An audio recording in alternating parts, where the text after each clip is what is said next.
पुनर्जन्म के बाद ये लड़का तुरंत समझ गया कि एंटीक शॉप में जो प्रेयर बीड्स की ब्रेसलेट टंगी है वो कोई आम चीज नहीं है, वो एक खजाना है। उसने दुकानदार से उसका प्राइस पूछा। जब दुकानदार ने कहा $50,000 तो लड़का हल्की सी ईवल सी चार्मिंग स्माइल देकर बोला $500। दुकानदार ने तुरंत उसके हाथ से ब्रेसलेट छीनी और मजाक उड़ाते हुए बोला, अगर पैसे नहीं है तो निकल ले यहाँ से। लड़का बोला कि इस एंटीक मॉल में कुछ भी असली नहीं है। ये सुनते ही दुकानदार थोड़ा घबरा गया। उसे समझ आ गया कि ये बंदा एक्सपर्ट है, तो उसने प्राइस घटाकर $20,000 बोल दिया। लड़के ने कहा, मैं सिर्फ $2,500 दूंगा, उससे ज्यादा एक पैसा भी नहीं। इतना कहकर वो जाने का नाटक करने लगा। दुकानदार की आंखों में एकदम लालच चमकी और उसने तुरंत उसे बुला लिया। डील फाइनली $2,500 में हो गई। उसी टाइम एक रिच हियर अपने फ्रेंड के साथ एंटीक शॉप में एंटर करता है। वो अपने ग्रैंडफादर के बर्थडे के लिए कोई गिफ्ट लेने आया था, लेकिन जब उसने देखा कि शॉप में सब बेकार चीजें हैं तो वो टेंशन में आ गया कि ग्रैंडफादर को ये सब गिफ्ट देकर कहीं वो नाराज ना हो जाए। तभी उसकी नजर उस ब्रेसलेट पर पड़ी जो उस लड़के के हाथ में थी। फ्रेंड ने पहचान लिया, ये तो वज्र मोनेस्ट्री की अरहत बीड्स हैं। हीर ने पूछा, क्या है इसकी बैक स्टोरी? फ्रेंड ने बताया कि बहुत टाइम पहले एक साधु ने 100 साल पुराने चंदन के पेड़ से ये माला बनाई थी। 18 लोहान की पूजा में साधु के गुजरने के बाद ये माला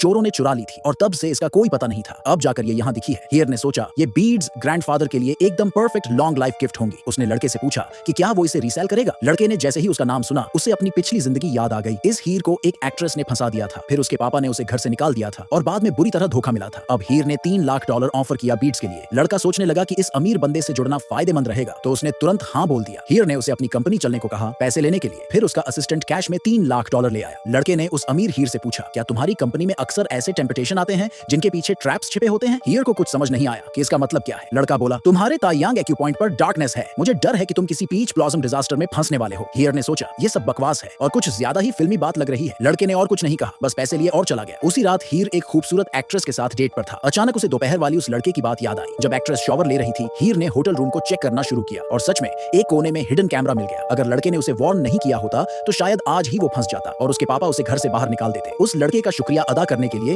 हीर ने सोचा कि वो उसके लिए एक विला खरीद देगा। लेकिन हैरानी की बात ये थी कि लड़के को विला पसंद ही नहीं आया। उसने कहा कि वो स्लम एरिया में घर खरीदना चाहता है, क्योंकि उसे अपनी पिछली जिंदगी की याद थी कि 3 दिन बाद उस एरिया की प्रॉपर्टी की वैल्यू 5 गुना हो जाएगी। हीर को तो यकीन नहीं हुआ कि प्राइस इतने बढ़ेंगे, लेकिन लड़के की गट फीलिंग पर उसे भरोसा था, तो उसने न सिर्फ उसके लिए एक घर का डाउन पेमेंट कर दिया बल्कि खुद के लिए 2 और घर ले लिए इन्वेस्टमेंट के तौर पर। फिर हीर उसे डिनर पर लेकर गया एक 5 स्टार होटल के रेस्टोरेंट में। जैसे ही वो एंटर हुए, लड़के को अपनी पिछली लाइफ की याद आई जहां उसने ये होटल खरीदा था और उसे वर्ल्ड का नंबर 1 बना दिया था। लेकिन अब जब उसने यहाँ का खाना टेस्ट किया तो उसे सब कुछ एवरेज लगा। उसने रेस्टोरेंट ऑनर को कुछ सजेशन दिए। जब ऑनर को पता चला कि ये लड़का कोई बेरोजगार सा बंदा है तो वो उसकी बातों को सीरियसली नहीं लिया। लेकिन लड़के ने जाते जाते बस इतना कहा, आज ड्राइव करके घर मत जाना और अपनी कार जरूर चेक करवा लेना। पास खड़े हीर ने ओनर से कहा कि लड़के की बात मान लेनी चाहिए, उसका इंस्टिंक्ट कभी गलत नहीं जाता। ओनर ने मजबूरी में कार की जगह बस से ऑफिस लौटने का फैसला किया। थोड़ी देर बाद उसके ड्राइवर का कॉल आया और पता चला कि उसकी पर्सनल कार का एक्सीडेंट हो गया है। ये सुनकर ओनर दंग रह गया। अब उसे लगने लगा कि ये लड़का कोई आम इंसान नहीं है।